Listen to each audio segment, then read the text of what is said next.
Hello student, आप सभी का सेमेस्टर 5 मेजर पेपर 9 जियोग्राफी यानी कि भूगोल है बेसिकली। इस पेपर का आपके पेपर बेसिक एग्जामिनेशन में जो भी क्वेश्चन पूछे जाएंगे वो मैं आपको बताने वाला हूँ। ये सारा का सारा 15 मार्क्स के लिए इंपॉर्टेंट है, ठीक है। और जो भी सवाल इससे 5 नंबर बन भी सकता है वो भी साथ में डिस्कस कर दूंगा, ठीक है। तो चलिए वीडियो को शेयर करिएगा, पसंद आए तो आप लोग, ठीक है। क्या है देखिए, पहले क्वेश्चन को इंग्लिश में बता देता हूँ। Examine how information and communication technology यानी जो सूचना और जो हमारे पास संचार प्रौद्योगिकी है वो किस प्रकार हमारे भारत के जो डेवलपमेंट बेसिकली कुछ सर्टेन रीजन्स में डेवलपमेंट जो है उसको कैसे बूस्टअप करता है हमारे पास है, उसके बारे में आपको एग्जामिन करना, परीक्षण करने बोला गया है। यही सवाल अगर हिंदी पढ़ना चाहते हैं तो सूचना एवं संचार प्रौद्योगिकी ने बेसिकली भारत के कुछ निश्चित क्षेत्रों के विकास में बढ़ावा दिया, इस कथन का आपको परीक्षण करने बोला गया है। आइए समझते क्वेश्चन को। तो सूचना एवं प्रौद्योगिकी या संचार प्रौद्योगिकी जिसे हम लोग आईसीटी के नाम से भी जानते हैं, शॉर्ट में इंफॉर्मेशन एंड कम्युनिकेशन टेक्नोलॉजी से कहते हैं। इसने भारत के विकास की जो दिशा है और साथ ही साथ जो गति है उसको दोनों को गहराई से यहाँ पर प्रभावित करने का कार्य किया। विशेष रूप से इसने देश के जो कुछ निश्चित क्षेत्र बेसिकली कुछ स्पेशल जो कह सकते हैं फिक्स जो सेक्टर है उसको तेजी से विकसित करने में उन्हें आर्थिक हो चाहे सामाजिक हो और साथ ही साथ जो तकनीकी दृष्टि है इन सभी से अग्रणी मतलब आगे बना दिया है। हालांकि आईसीटी का बेसिकली प्रभाव जो है वो हम लोग पूरे देश में दिखाई देता है, लेकिन इनका जो लाभ जो बेसिकली है वो समान रूप से अभी कहा जाए तो वितरित नहीं हुआ, सभी को लाभ नहीं मिला भाई। क्योंकि जिसके कारण कुछ ही क्षेत्र में कुछ इसे मतलब कुछ रीजन्स में ही तीव्रता देखी गई विकास का, जबकि अन्य क्षेत्र जो है बेसिक अपेक्षा की बहुत सारे पीछे रह गए। इस संदर्भ में यह आवश्यक है कि हमें ये विश्लेषण करना है कि आईसीटी ने किस प्रकार भारत के कुछ क्षेत्रों में विकास को बढ़ावा दिया। सबसे पहले आईसीटी ने बेसिकली जो आर्थिक गतिविधि है उसको अत्यधिक गति देने काम किया। भारत के कई शहर जिसमें बेंगलुरु जैसे बेंगलोर हो गया, हैदराबाद, पुणे, गुरुग्राम, इन सभी को आईसीटी कारण एक वैश्विक स्थान पर वैश्विक पहचान मतलब ग्लोबल लेवल पे पहचान बन चुकी है। क्योंकि इन जगहों बेसिकली क्षेत्रों में सूचना प्रौद्योगिकी उद्योग हो गया, सॉफ्टवेयर कंपनी है, स्टार्टअप्स है, बिजनेस जो प्रोसेस आउटसोर्सिंग कंपनियां हैं उनका केंद्रों का यहाँ तीव्र विकास हुआ है। इससे न केवल बेसिकली स्थानीय अर्थव्यवस्था जो मौजूद हुई बल्कि इन क्षेत्रों में विदेशी जो निवेश यानी एफडीआई फॉरेन डायरेक्ट इन्वेस्टमेंट जो है उसका प्रभाव भी यहाँ पर बढ़ा है। आईसीटी आधारित जो उद्योग है इन्हें सेवा क्षेत्र को प्रमुख बना दिया, जिससे देश का जो जीडीपी यानी सकल घरेलू उत्पाद जो हमारे पास है उसमें यहाँ पर महत्वपूर्ण योगदान भी मिला। उदाहरण के लिए बेंगलुरु को बेसिकली भारत का सिलिकॉन वैली के नाम से कहा था, क्योंकि यहाँ पर हजारों आईटीआई कंपनी बेसिकली कार्यरत है और लाखों लोगों को बेसिकली रोजगार यहाँ प्राप्त हो रहा है। इसके अतिरिक्त आईसीटी ने रोजगार के स्वरूप को भी बदल दिया। पहले जहाँ रोजगार मुख्यतः कृषि और व्यापारिक उद्योग तक सीमित था, अब यहाँ पर वहीं पर अब ये सॉफ्टवेयर विकास हो गया, डेटा विश्लेषण हो गया, साइबर सुरक्षा, डिजिटल मार्केटिंग, ऑनलाइन सेवा जैसे कई नए क्षेत्रों में यहाँ पर अवसर यहाँ पैदा हो चुके हैं। इससे बेसिकली शहरी और जो अर्ध शहरी क्षेत्र है युवाओं को नए रोजगार अवसर मिलते हैं। साथ ही साथ रिमोट वर्क हो गया, फ्रीलांसिंग हो गया, जैसी कई व्यवस्था ने लोगों को भौगोलिक सीमाओं से मुक्त कर दिया है, जिससे वो किसी भी स्थान पर रह के कार्य कर सकते हैं। इस प्रकार आईसीटी ने रोजगार के अवसर को बढ़ावा देकर उन क्षेत्रों के जो आर्थिक विकास है उसको गति देने काम किया है जहाँ तकनीकी जो अवसर वो उपलब्ध है। आईसीटी के प्रभाव से शहरीकरण की जो प्रक्रिया है वो भी अर्बनाइजेशन बहुत तेजी से बढ़ा है। जिन क्षेत्रों में आईटी उद्योग विकसित हुए वहाँ आधुनिक अवसंरचना का विकास हुआ है, जैसे कि बेहतर सड़क है, परिवहन है, सुविधाएं, मेट्रो है, रेल है, स्मार्ट सिटी परियोजनाएं, विशेष आर्थिक जो हमारे स्पेशल इकोनॉमिक जोन है, इन सभी का विकसित हुआ है। इन सुविधाओं ने केवल ना बेसिकली जीवन स्तर को ऊपर उठाया बल्कि निवेश और व्यापार के लिए भी अनुकूल जो वातावरण वो भी तैयार किया है। परिणाम स्वरूप क्या होता है, इन क्षेत्रों में जो जनसंख्या का घनत्व है बेसिकली मतलब लोगों की जनसंख्या बढ़ती चली जा रही है और वे आर्थिक गतिविधियों के केंद्र बन गए। इस प्रकार आईसीटी ने बेसिकली क्या किया, शहरी जो विकास है उसको एक नई दिशा देने का कार्य किया। हालांकि कहा जाए तो आईसीटी ने बेसिकली हमारे पास कुछ क्षेत्रों को अत्यधिक ही विकसित किया, लेकिन इसके कारण कुछ जो क्षेत्रीय असमानता है वो भी बढ़ी है। जिन क्षेत्रों में मान ली डिजिटल अवसंरचना नहीं है, इंटरनेट कनेक्टिविटी नहीं है और साथ ही जो तकनीकी जो शिक्षा उसकी सुविधा उपलब्ध हो चुकी है वे तेजी से आगे बढ़ रहा है, लेकिन जो ग्रामीण और पिछले क्षेत्र है बेसिकली वो इन सुविधाओं की कमी कारण और भी इनकी विकास धीमी हो चुकी है। इसे डिजिटल विभाजन या डिजिटल डिवाइड भी कह सकते हैं। यह विभाजन न केवल आर्थिक बल्कि सामाजिक असमानता उसको भी बढ़ाता है। उदाहरण के लिए जहाँ पर शहरी क्षेत्रों में जो डिजिटल सेवा है उसका लाभ लोग आसानी से उठा सकते हैं, वहीं ग्रामीण क्षेत्रों में इंटरनेट की जो सीमित सेवा है वही पहुँच पाती है और जो तकनीकी ज्ञान है वो लोगों पास कम पहुँच पाता है। इसके बावजूद कहा जाए तो आईसीटी ने ग्रामीण क्षेत्रों के विकास में भी अपनी महत्वपूर्ण भूमिका निभाई। विशेषकर कहा जाए तो उन क्षेत्रों में जहाँ पर इसकी पहुँच बढ़ चुकी है। कृषि क्षेत्र में आईसीटी के उपयोग से किसानों को मौसम की जानकारी, उन्नत बीज, बाजार जो मूल्य है और जो नई तकनीकी है, नई टेक्नोलॉजी के बारे में पता चला है। ई नाम जैसे कई प्लेटफॉर्म ने किसानों को अपने उत्पाद को ऑनलाइन बेचने का अवसर दिया है, जिससे जो बीच का बिचौलिया होता है, जो दलाल होता है, उसकी भूमिका कम हो चुकी है और बेहतर मूल्य प्राप्त हुआ है। इसके अलावा मोबाइल ऐप से, डिजिटल सेवा के माध्यम से ग्रामीण क्षेत्रों में बैंकिंग, स्वास्थ्य और जो शिक्षा सेवा है हमारे पास है, उनकी सेवा बढ़ी है। हालांकि यह प्रभाव अभी तक कहा जाए तो सभी क्षेत्रों में समान रूप से नहीं है, लेकिन जहाँ तक आईसीटी का प्रभाव है वो बहुत उपयोगी रहा है हमारे पास है, उसके कुछ सकारात्मक परिवर्तन देखने को मिलते हैं। आईसीटी ने बेसिकली प्रशासन और जो शासन प्रणाली है उसको और अधिक यहाँ बेसिकली पारदर्शी और कुशल बनाया है। ई गवर्नेंस के माध्यम से सरकार की कई नई सेवाओं का ऑनलाइन उपलब्ध कराया गया, जैसे कि डिजिटल दस्तावेज हो गया, उमंग ऐप हो गया, आधारित सेवा होगी, ऑनलाइन भुगतान है, सरकारी योजनाओं का लाभ हो गया। इससे भ्रष्टाचार में कमी आई है और सेवाओं की जो डिलीवरी में यहाँ पर सुधार हुआ है। जिन क्षेत्रों में मान लीजिए डिजिटल जो बेसिकली आप मौजूद है, वहाँ प्रशासन जो और भी अधिक प्रभावी रूप से कार्य कर पाता है और इससे उन क्षेत्रों में जो समग्र विकास और होलिस्टिक डेवलपमेंट है उस पर बल दिया जाता है। अंततः कह सकते हैं कि सूचना एवं प्रौद्योगिकी ने बेसिकली भारत के कुछ जो निश्चित क्षेत्रों की जो तीव्र गति से यहाँ पर उसे विकसित करने का कार्य किया और उन्हें आर्थिक एवं जो तकनीकी केंद्र है उसे भी बना दिया। इससे रोजगार सृजन हो गया, निवेश है, आकर्षण, शहरीकरण और प्रशासनिक सुधार जैसे कई क्षेत्रों में यहाँ पर सकारात्मक जो प्रभाव वो भी देखने को मिलता है। हालांकि इसके कारण जो क्षेत्रीय असमानता वो बढ़ी है और डिजिटल बिहार समस्या लगातार बढ़ती चली जा रही है और इसे दूर भी करना हमारे लिए बहुत जरूरी है। तो भविष्य में यदि आईसीटी का बिजली विस्तार जो है ग्रामीण और पिछड़े क्षेत्रों में समान रूप से किया जाता है तो यह समावेशी होगा और एक संतुलित विकास क्या करेगा उसको सुनिश्चित करने का कार्य करता है।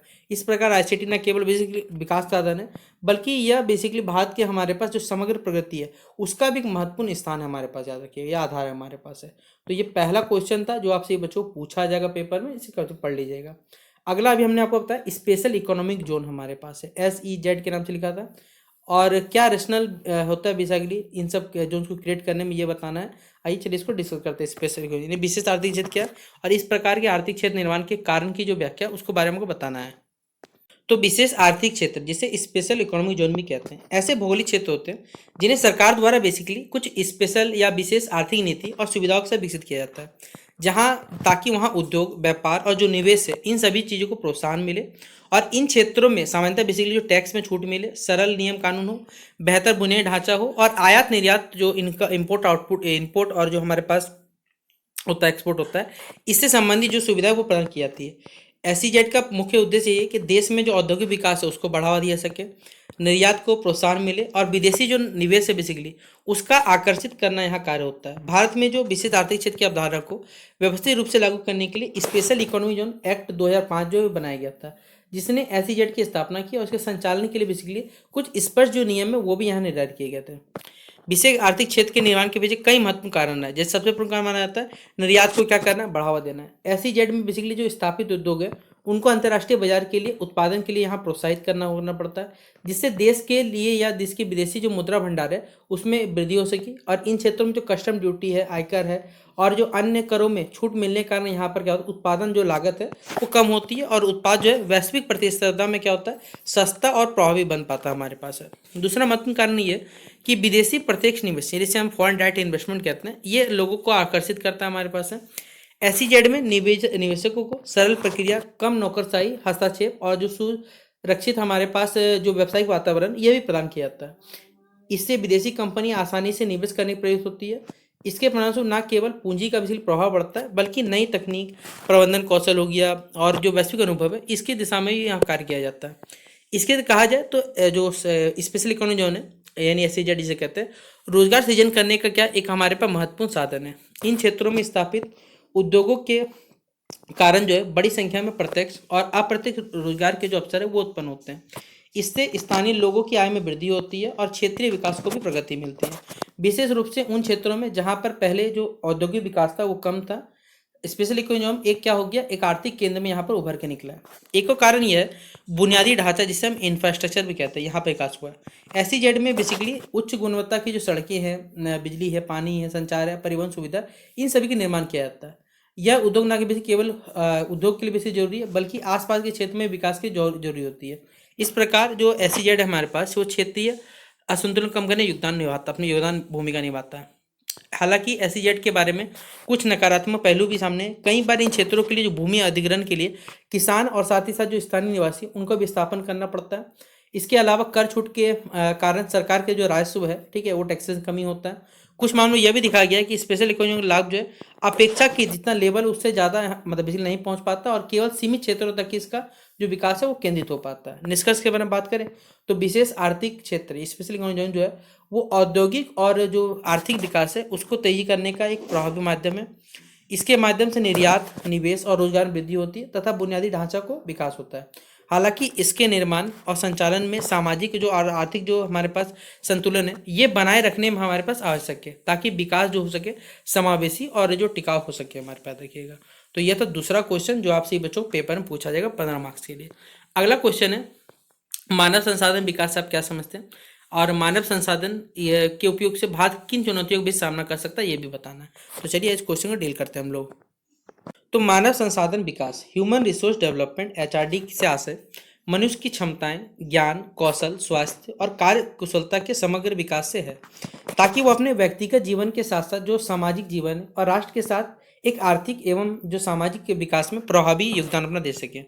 यह केवल बेसिकली शिक्षा प्राप्त करने तक नहीं जुड़ा हुआ रहता है बल्कि इसमें तकनीकी प्रशिक्षण, व्यावसायिक कौशल, जो स्वास्थ्य सुविधा मिलती है, पोषण है, नैतिक मूल्य, इन सभी चीज़ों का विकास किया जाता है और व्यक्ति निर्माण में भी ये सभी चीज़ शामिल होती है। किसी भी देश की जो वास्तविक संपत्ति है उसके प्राकृतिक संसाधन या पूंजी नहीं होता बल्कि वहाँ के लोग होते हैं। देखिएगा यदि लोग शिक्षित है, स्वास्थ्य है और कुशल है तो वो सीमित संसाधनों में भी क्या कर सकते हैं, उनका बेहतर उपयोग कर सकते हैं और उच्च स्तर का जो विकास है वो भी यहाँ पर सुनिश्चित करने का काम करते हैं। ठीक है, अगला पॉइंट बताया वो हमारे पास है भारत के संदर्भ में कहा जाए तो मानव विकास का और भी महत्व और अधिक बढ़ जाता है क्योंकि यहाँ विश्व की सबसे बड़ी युवा आबादी इसी हमारे देश में रहती है।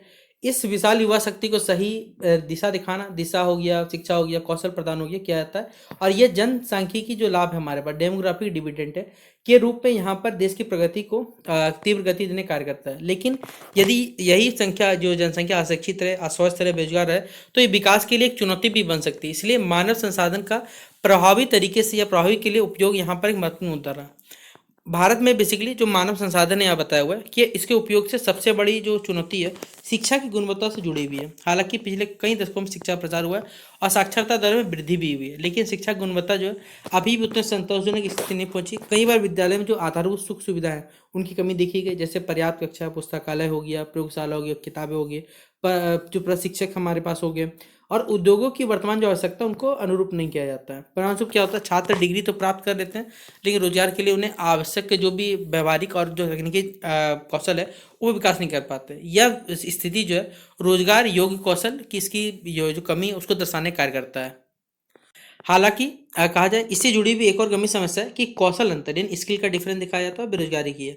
भारत में बड़ी संख्या में युवा शिक्षित होने के बाद भी बेरोजगार है। इसका प्रमुख कारण यह है कि उनकी योग्यता और उद्योग की मांग के बीच में असंतुलन है। जहां उद्योग को प्रशिक्षित लोग चाहिए, तकनीकी रूप से दक्ष कम चाहिए, वहीं पर अधिकांश जो युवा हमारे पास या जो युवा वर्ग हमारे पास है वो केवल सैद्धांतिक ज्ञान होता है। उसके परिणामस्वरूप एक और कंपनी का योग्य कर्मचारी नहीं मिल पाता, वहीं दूसरी युवाओं को रोजगार नहीं मिल पाता। यह विरोधाभास क्या करता है, मानव संसाधन के जो सही उपयोग है उसमें बाधा उत्पन्न करने कार्य करता है।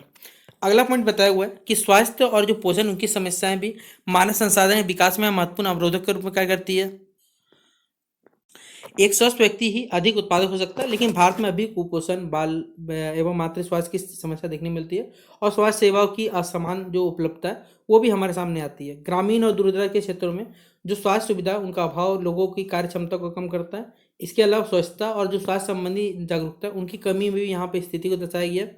इस प्रकार स्वास्थ्य संबंधी जो कमियाँ हमारे पास है वो मानव संसाधन की उत्पादकता को प्रभावित करता है। भारत की बड़ी और बहुत तेजी से बढ़ती हुई जनसंख्या जो है इसका एक दोहरी हमारे पास तलवार की तरह है। एक और यह विशाल श्रम शक्ति प्रदान करती है, वहीं दूसरी ओर इसके लिए जो पर्याप्त शिक्षा, स्वास्थ्य और साथ ही साथ रोजगार के जो हमारे पास अवसर है वो यहाँ उपलब्ध कराना एक बड़ी यहाँ चुनौती बन चुका है। यदि इस जनसंख्या को सही दिशा में अगर कहा जाए प्रशिक्षित तो नहीं किया गया तो ये जो बेरोजगारी बेसिकली गरीबी और सामाजिक जो असंतोष बढ़ रहा है वो बढ़ सकता है। इसीलिए जनसंख्या को क्या करना है, मानव जो पूंजी है उसमें प्रेरित करना हमारे लिए आवश्यक होता है। ठीक है, अगला बताया वो हमारे पास है कि लैंगिक समानता भी मानव संसाधन के प्रभावी उपयोग में बाधा उत्पन्न करती है। भारत में महिलाओं की जो शिक्षा हमारे पास है और जो कार्यबल में भागीदारी है वो भी आज भी हमारे पास क्या है, अभी भी अपेक्षाकृत कम है। कई सामाजिक और जो सांस्कृतिक जो कारण है जैसे पारंपरिक सोच हो गया, सूचनाओं की या सुरक्षा की चिंता होगी, या अवसरों की कमी होगी, महिलाओं का हमारे पास अपनी पूरी क्षमता के साथ कार्य करने रोका जाता है। ठीक है, कई ऐसे हमारे फैक्टर है। यदि हमारे पास महिलाओं को समान अधिकार या समान अवसर मिले, सुविधा प्राप्त हो तो देश के विकास में महत्वपूर्ण योगदान निभा सकते हैं। इसके कहा जाए हमारे पास है देखिए, तो भारत में जो क्षेत्रीय असंतुलन है, वो भी एक महत्वपूर्ण समस्या है। कुछ राज्य और शहर जहाँ बेहतर शिक्षा, स्वास्थ्य, रोजगार के अवसर है, लेकिन तेजी से विकसित हो रहे हैं, वहीं पर ग्रामीण क्षेत्र नीचे पिछड़ रहे हैं। इस असंतुलन के कारण क्या होगा कि बड़े पैमाने पर शहरी क्षेत्रों को लोगों पर पलायन करना पड़ेगा, और जिससे शहरी क्षेत्रों पर दबाव बढ़ेगा, और ग्रामीण क्षेत्रों में जो मानव संसाधन है उसका उपयोग सही नहीं हो पाएगा हमारे पास है। जैसे यहाँ बताया हुआ है, ब्रेन ड्रेन की समस्या भी हमारे पास भारत की गंभीर समस्या है। देश के कई प्रतिभाशाली और उच्च स्तरीय लोग जो है वो बेहतर वेतन और अपने अवसरों की तलाश विदेश चले जाते हैं, जिससे भारत का जो युवा है अपने कुशल मानव संसाधन का एक महत्वपूर्ण हिस्सा खो बैठता है। इस काल में बेसिकली या इस वर्षों में ब्रेन गेम की प्रवृत्ति वो देखने मिलती है। फिर भी यह समस्या पूरी तरह समाप्त तो अभी नहीं हुई है हमारे पास है। अगर हम अंततः बात करें तो भारत में जो संगठन या असंगठित क्षेत्र का प्रभुत्व है, वो भी मानव संसाधन को क्या कर रहा है, विकास को सीमित करता है। अधिकांश लोग असंगठित क्षेत्र में कार्य करते हैं, और जहाँ तक ना रोजगार स्थायी होता है, ना ही उच्च वेतन है, ना ही हमारे सामाजिक सुरक्षा है। इससे उनके कौशल विकास और उत्पादकता की वृद्धि की जो संभावना है वो भी खत्म हो जाती है। निष्कर्ष में बात करें तो मानव संसाधन विकास किसी भी राष्ट्र की प्रगति का आधार होता है। भारत के जो पास इन क्षेत्रों में अपार संभावना है, लेकिन शिक्षा की गुणवत्ता हो गया, कौशल हो गया, अंतर हो गया, और साथ ही साथ स्वास्थ्य समस्या हो गई, ये लैंगिक जो असमानता है, क्षेत्रीय असंतुलन है, और ब्रेन जो डेड है हमारे पास है, और साथ ही साथ जैसे कई चुनौतियां उनके प्रभावी रूप से बाधा बनती है हमारे पास। ठीक है, यदि इन सभी समस्याओं का समाधान जो है वो समग्र और समावेशी नीतियों के माध्यम से नहीं किया गया, तो शिक्षा, स्वास्थ्य हो गया, कौशल विकास के माध्यम से निवेश बढ़ाया जाए, तो ये भारत में सभी विशाल जनसंख्या को एक सशक्त क्या कर सकता है, मानव पूंजी में परिवर्तन कर सकता है। और ऐसा होने पर हमारे पास भारत में न केवल आर्थिक रूप से सशक्त बढ़ेगा, बल्कि सामाजिक रूप से भी क्या होगा, ये अधिक समृद्ध और जो संतुलित विकास है यहाँ पर प्राप्त होगा हमारे पास। ठीक है, तो ये था आपसे बच्चों का मेजर पेपर 9 ज्योग्राफी का क्वेश्चन पेपर, या इंपॉर्टेंट क्वेश्चन बोल सकते हैं, जो आपके पेपर में आपका 15 मार्क्स से पूछा जाएगा। तो उम्मीद करूंगा आपको ये वीडियो पसंद आया होगा। इस वीडियो को शेयर कर दीजिएगा अपने सभी दोस्तों के साथ। मिलते हैं नेक्स्ट वीडियो पे। जय हिंद, जय भारत।